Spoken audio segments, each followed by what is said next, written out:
میں واضح طور پر کہنا چاہتا ہوں ہمارا پروگرام جوں کا توں ہے. انشاءاللہ کل بروز 25 تاریخ عمران خان قافلے کی قیادت کرتے ہوئے اسلام آباد کے لیے روانہ ہوں گے. پنجاب کے کارکنان سے درخواست ہے گرفتاری سے بچیں،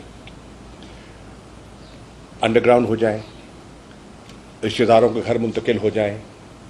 پبلک ٹرانسپورٹ نہیں ملتی، پرائیویٹ ٹرانسپورٹ ملتی ہے، جو سواری ملتی ہے اس کا سہارا لے کر اسلام آباد پہنچے، بہر صورت پہنچے. فرض کیجئے آپ کی کوشش کے باوجود آپ کو سواری دستیاب نہیں ہوتی، انٹرنیٹ کے رابطے منقطع کر دیے جاتے ہیں، پیٹرول ڈیزل نایاب ہو جاتا ہے، تو پھر آخری حربہ پھر ہوگا کہ ہر شہر، ہر چوک، ہر چوراہا سری نگر ہائی وے بن جائے. پی ٹی آئی کی پالیسی تصادم کی نہ تھی نہ ہے. آپ نے دیکھا جتنی ہماری پولیٹیکل ایکٹیویٹی ہوئی وہ امن تھی. ایک شیشہ نہیں ٹوٹا، ایک گملہ نہیں ٹوٹا.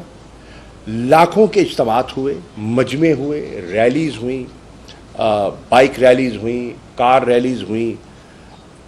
کہیں کوئی نقص امن، کہیں قانون آئے، بات کی اور منتشر ہو گئے.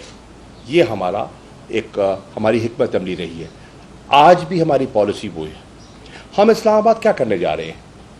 ہم اسلام آباد فتح کرنے نہیں جا رہے، ہم وہاں جنگ کے لیے نہیں جا رہے. وہاں ہم حکومت کو ایک باوقار، آئینی، قانونی اور جمہوری راستہ دکھانے جا رہے ہیں، کیونکہ ملک کا نظام مفلوج ہو کے رہ گیا ہے. معیشت آئے روز زبوں حالی کا شکار ہو رہی ہے اور حکومت فیصلے نہیں کر پا رہی.